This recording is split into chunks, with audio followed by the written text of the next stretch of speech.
तो फ्रेंड्स हम लोग जो कैलकुलेट करने जा रहे हैं इंटेंसिटी ऑफ इलेक्ट्रिक फील्ड। पहली जो एप्लीकेशन है वो किसी खोखले गोले के कारण किसी बिंदु पर विद्युत क्षेत्र की तीव्रता ज्ञात करने के लिए है। ठीक है फ्रेंड्स, तो सबसे पहले हम लोग एक होलो स्फीयर बनाएंगे, खोखला गोला।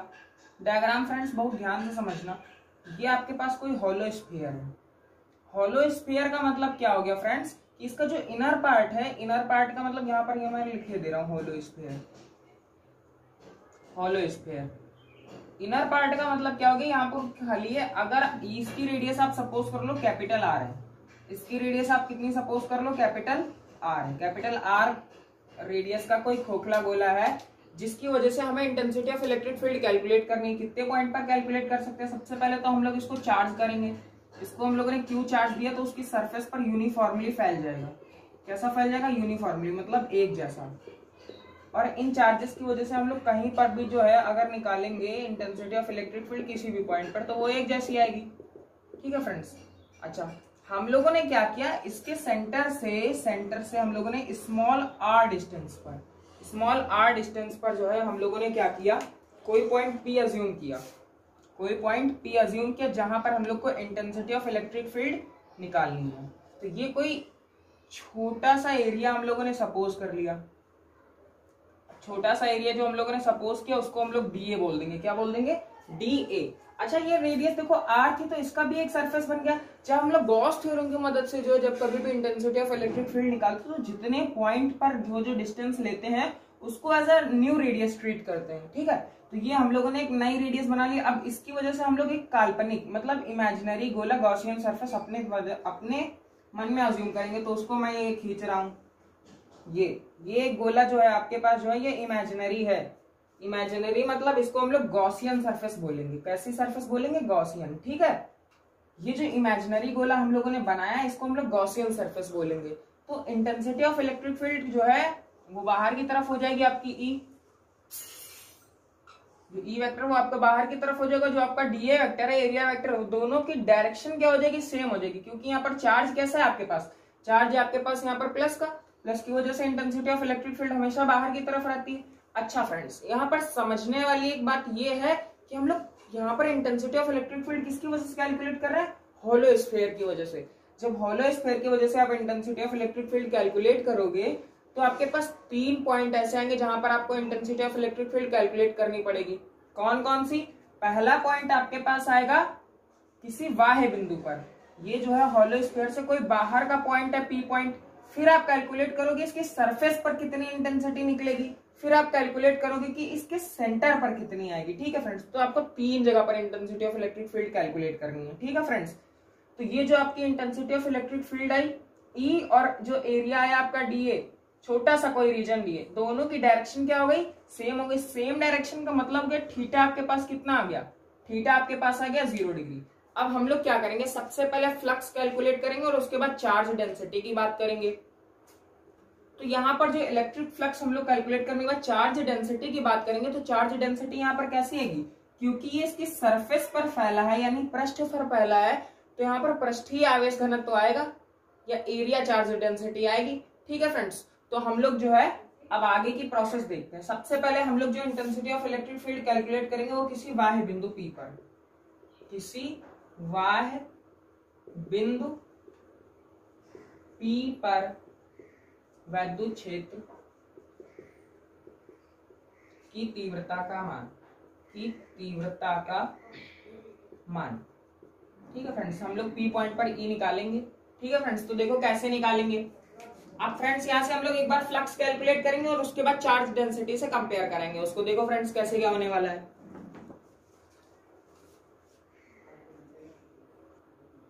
तो फ्रेंड्स हम लोगों ने फ्लक्स के लिए फॉर्मूला पढ़ा रखा है। फ्लक्स के लिए क्या फॉर्मूला पढ़ा रखा है कि phi E is equal to होता है ई ए कॉस थीटा।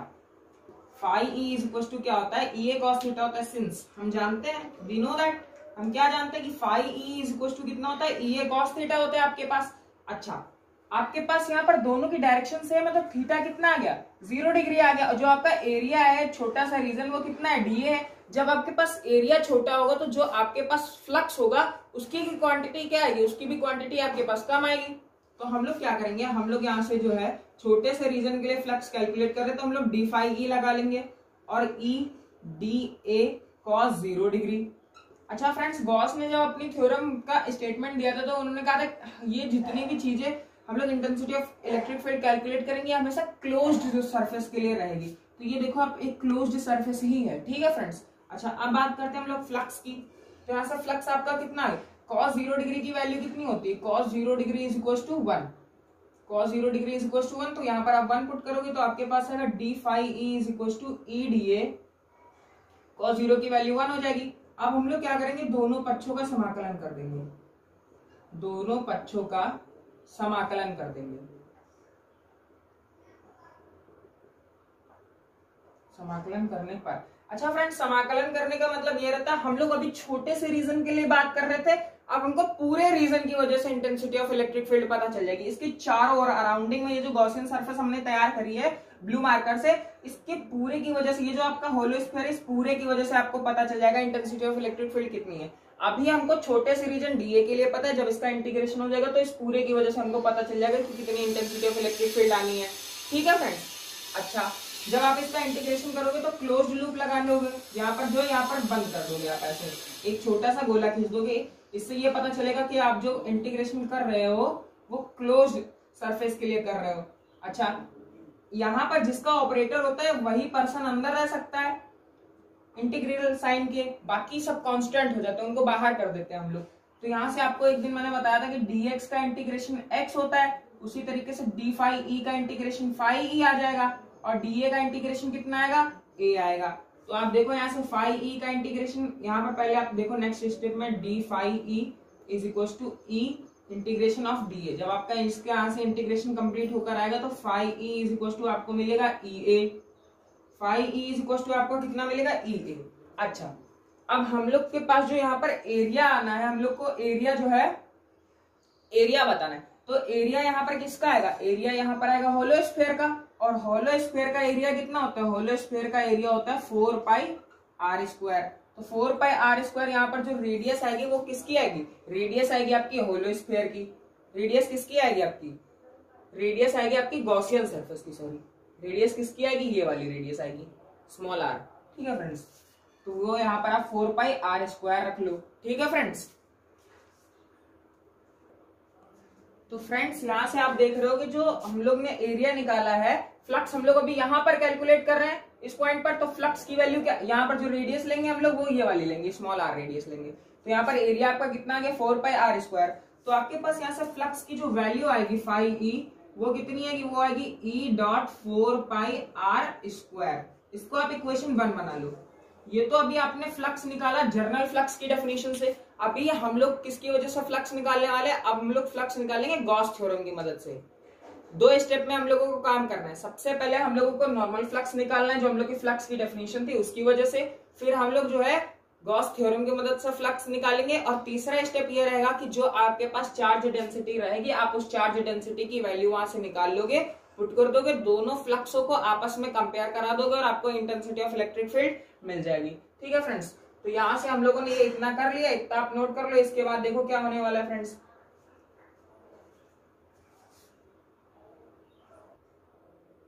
तो फ्रेंड्स यहाँ पर जो है जो हम लोगों ने इंटेंसिटी ऑफ इलेक्ट्रिक वो जो हम लोगों ने फ्लक्स निकाला था वो कितना आया था, phi E is equal to E dot 4 pi small are square. इसको हम लोग इक्वेशन 1 बना देंगे, ये नॉर्मल फ्लक्स से निकल कर आया था, ठीक है। अब हम लोग क्या करेंगे, गॉस थ्योरम का यूज करेंगे। यहाँ लिखेंगे गॉस प्रमेय के अनुसार, गॉस प्रमेय के अनुसार। तो गॉस की प्रमेय क्या कहती है कि phi E is equal to Q upon epsilon naught. Phi E is equal to क्या होता है, क्यू अपॉन एप्सिलॉन नॉट। अच्छा फ्रेंड्स, जब क्यू अपॉन एप्सिलॉन नॉट होता है तो यहाँ पर हम लोग इसके लिए जो छोटा सा फ्लक्स यहाँ पर लेंगे और छोटे से चार्ज की वजह से जो हम लोग फ्लक्स की वैल्यू कैलकुलेट करेंगे, इसका भी दोनों साइड हम लोग इंटीग्रेशन कर डालेंगे।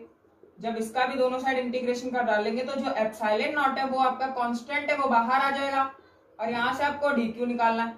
ये आपका छोटा सा चार्ज है, ये जो आपने चार्ज दिया है, हम लोग किसी पॉइंट चार्ज की वजह से बात कर लेते हैं, मान लो इसी चार्ज की वजह से हम लोग बात कर लेते हैं, इस वाले चार्ज की वजह से। तो ये छोटा सा कोई चार्ज हम लोगों ने डीए सपोज कर लिया, ये कोई डीक्यू चार्ज है।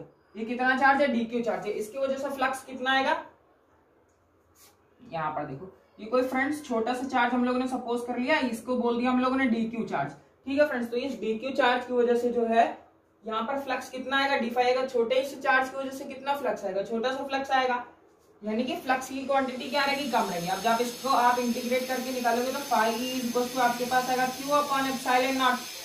अब आप यहाँ से एक चीज नोटिस करोगे कि यहाँ पर जो हम लोग यहाँ पर Q की वैल्यू, क्योंकि एप्सिलॉन नॉट क्या होता है, एप्सिलॉन नॉट कांस्टेंट होता है, और जब हम लोग इस Q की वैल्यू निकालेंगे तो वो Q की वैल्यू क्या आएगी, एरिया चार्ज डेंसिटी की वजह से आएगी।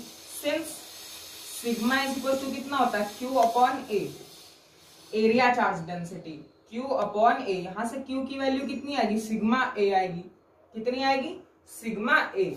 अब ये जो एरिया है आपका, क्योंकि ये आप इसकी सरफेस पर बता रहे हो, चार्ज कहाँ पर है, इसकी सरफेस पर है, और सरफेस वाली रेडियस कितनी है इसकी, स्मॉल आर है। अब ये वाला जो एरिया आपके पास आएगा वो आएगा 4 पाई आर स्क्वायर। तो आप यहाँ पर एरिया की वैल्यू रख दो sigma 4 pi capital R square. इसको आप इक्वेशन 2 बोलो, इसको बोलो इक्वेशन 3। ठीक है फ्रेंड्स, तो ये आप Q की वैल्यू इस वाली जगह पर रखो, from equation 2 and 3, from equation 2 and 3। तो 2 एंड 3 से आपको क्या मिलने वाला है, जो आपकी Q की वैल्यू है वो आप यहाँ पर रखोगे तो जो फ्लक्स आपका आएगा, फ्लक्स कितना आ जाएगा, sigma 4 pi r square divided by epsilon naught. इसको बोल दो आप इक्वेशन 4। ठीक है फ्रेंड्स, यहां से आपको कितना मिला, यहां से आप जब Q की वैल्यू इक्वेशन 3 से उठा के इक्वेशन 2 में पुट करे तो आपको वैल्यू मिल गई sigma 4 pi r square upon epsilon naught. ठीक है फ्रेंड्स, अब आपके पास फ्लक्स आ गया दो जगह, एक ये भी फ्लक्स है phi E multiplied 4 pi r square equation 1 में इस जगह पर, और एक आपके पास गॉसियन की वजह से जो फ्लक्स आया वो कितना है, sigma 4 pi r square divided by epsilon naught. अब हम लोग क्या करेंगे, दोनों फ्लक्स का कंपेयर करा देंगे। यहां लिखेंगे हम लोग on comparing equation 1 and 4, equation 1 and 4। तो देखो फ्रेंड्स, इनके एलएचएस क्या है, इनके एलएचएस इक्वल है, तो आरएचएस भी इक्वल होने चाहिए। तो यहां से हम लोग लिखेंगे sigma 4 pi capital R square divided by epsilon naught is equal to E dot 4 pi r square. और हम लोग को स्टार्टिंग में निकालना क्या था फ्रेंड्स, स्टार्टिंग में हम लोग को निकालना था ई की value, intensity of electric field. ये देखो क्वेश्चन मार्क लगा हुआ है, तो हम लोग ई को क्या करेंगे, ई को सेपरेट कर लेंगे। जब ई को आप सेपरेट करोगे तो आपके पास कितना आएगा, ई की value sigma 4 pi capital R square upon epsilon naught, और यहां से डिवाइड में आएगा 4 pi small are square, 4 pi से 4 पाई कट जाएगा, E is equal to sigma r square upon epsilon naught are square. Friends, यहां से अगर आप एक कोई क्लू निकालना चाहो या निष्कर्ष निकालना चाहो तो निष्कर्ष के रूप में कह सकते हो सिग्मा आपका कांस्टेंट होता है, क्षेत्रीय पृष्ठ घनत्व इसको कहते हैं, यानी कि क्षेत्रीय पृष्ठ घनत्व आपका कांस्टेंट, निर्वात की विद्युतशीलता यानी कि एप्सिलॉन नॉट भी कांस्टेंट, और जो रेडियस होगी होलो स्फीयर की ये भी क्या होगी आपके पास कांस्टेंट। वेरिएबल रेडियस आपकी ये हो गई स्मॉल आर, ये पॉइंट कहीं भी कितना भी हो सकता है, 10 सेंटीमीटर दूर भी हो सकता है, 20 सेंटीमीटर, 25 सेंटीमीटर, 30 सेंटीमीटर, यानी ये आपका वेरिएबल। यानी यहां से आप जो intensity of electric field hollow sphere की वजह से किसी बाहरी पॉइंट पर निकालोगे वो आपको आएगी E is inversely proportional to the distance of square, यानी उसके वर्ग के व्युत्क्रम के बराबर होगी या अनुक्रमानुपाती होगी। ठीक है फ्रेंड्स, इतना आपको क्लियर हुआ। तो यहां से एक ये रिजल्ट निकल कर आया, जब आपने कहां पर इंटेंसिटी ऑफ इलेक्ट्रिक फील्ड निकाली है होलो स्फीयर की वजह से, किसी वाय पॉइंट पर। अब हम लोग जो है देखते हैं, अच्छा फ्रेंड्स हम लोग एक बार और प्रोसीजर समझ लेते हैं। सबसे पहले हम लोगों ने जो है फ्लक्स निकाला किसकी मदद से, सबसे पहले हम लोगों ने फ्लक्स निकाला है नॉर्मली फ्लक्स, जो फ्लक्स की डेफिनेशन थी। दोबारा से हम लोगों ने फ्लक्स को कैलकुलेट करा गॉस की थ्योरम से। जब गॉस की थ्योरम से कैलकुलेट करा तो हम लोगों को यहाँ पर कौन सी चार्ज डेंसिटी मिलने वाली थी, area charge density. Area charge density की क्षेत्रीय आवेश घनत्व की डेफिनेशन क्या होती है, sigma is equal to Q upon A. यहां से क्यू की वैल्यू आएगी सिग्मा है, क्योंकि हमको यहाँ पर पुट करनी थी क्यू की वैल्यू। अब ये एरिया कहां पर आएगा, ये एरिया यहाँ पर आएगा, और वो किसकी वजह से आएगा, वो इस वाली रेडियस की वजह से आएगा। तो वो आपने यहाँ पर 4 पाई आर स्क्वायर पुट कर लिया, क्यू की वैल्यू आ गई सिग्मा 4 पाई आर स्क्वायर। तो यहाँ से आपको फाई की वैल्यू मिल जाएगी sigma 4 pi r square divided by epsilon naught. इतना फ्रेंड्स क्लियर हुआ। तो ये भी आपके पास फ्लक्स निकल कर आ गया था, ये भी आपके पास फ्लक्स था, दोनों फ्लक्स को आपने क्या कर दिया, कंपेयर करा दिया, आपके पास ई की वैल्यू निकल कर आ गई। और वहां से आपको एक रिजल्ट भी मिल गया कि ई जो है वो व्युत्क्रमानुपाती होता है उस दूरी के वर्ग के। ठीक है फ्रेंड्स। अच्छा, अब सेकंड काम हम लोग यहाँ पर ये करने वाले कि अब हम लोग इसकी सरफेस पर यानी यहाँ पर, अब ये जो पी पॉइंट है वो आपका शिफ्ट होकर इसकी सरफेस पर आ जाएगा। ठीक है, सरफेस पर हम लोग बात करेंगे क्या होगा यहाँ पर। तो देखो फ्रेंड्स, सरफेस पर क्या होगा आगे, इतना आपको क्लियर हो गया।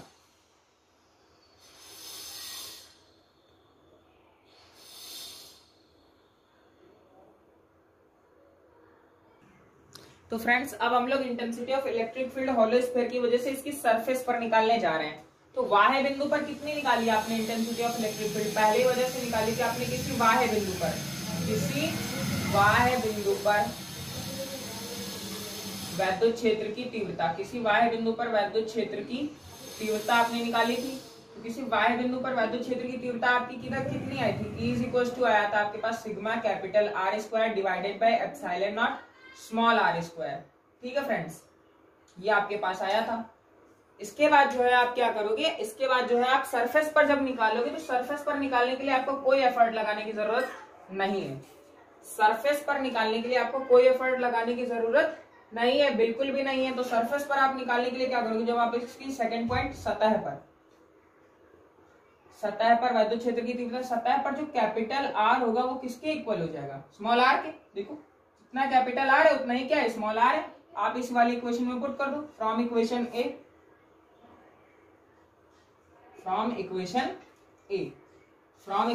ए जब आप करोगे तो E इज इक्वल टू कितना आएगा आपके पास, sigma capital R square divided by epsilon naught, are square की जगह यहाँ कैपिटल आर स्क्वायर कर दो तो आर स्क्वायर से आर स्क्वायर कट जाएगा, E की वैल्यू आ जाएगी सिग्मा अपॉन एप्सिलॉन नॉट। अब थर्ड पार्ट क्या होगा, थर्ड पार्ट में हम लोग जो है केंद्र पर निकालेंगे। थर्ड पार्ट में हम लोग कहां पर निकालेंगे, केंद्र पर निकालेंगे। तो जब केंद्र पर निकालेंगे तब देखो फ्रेंड्स क्या होगा,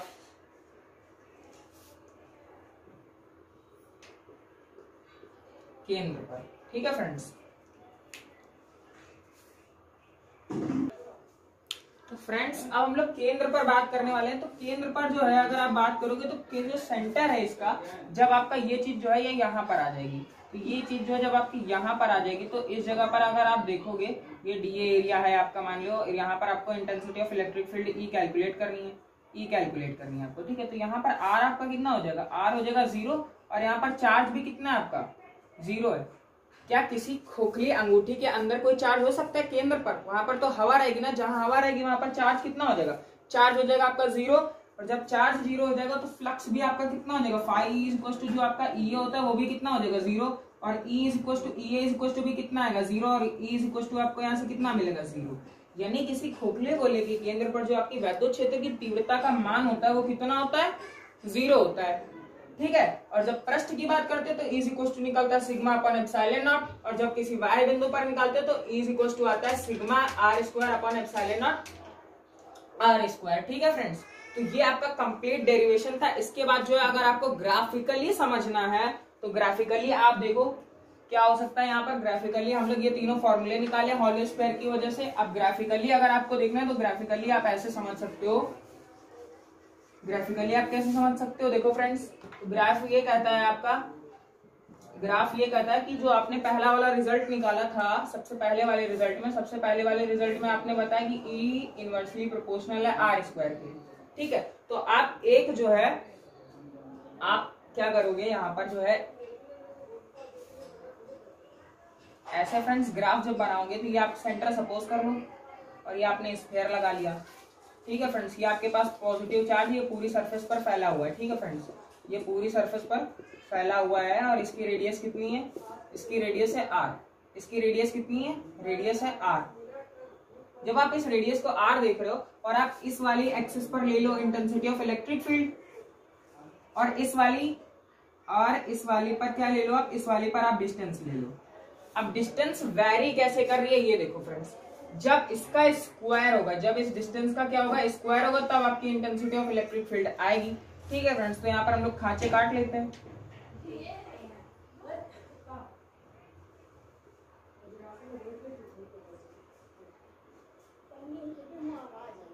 इस तरीके से, तो ये फ्रेंड्स कुछ कर्व ऐसा आता है,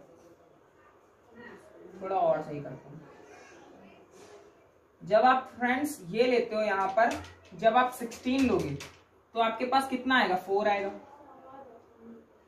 एक मिनट फ्रेंड्स,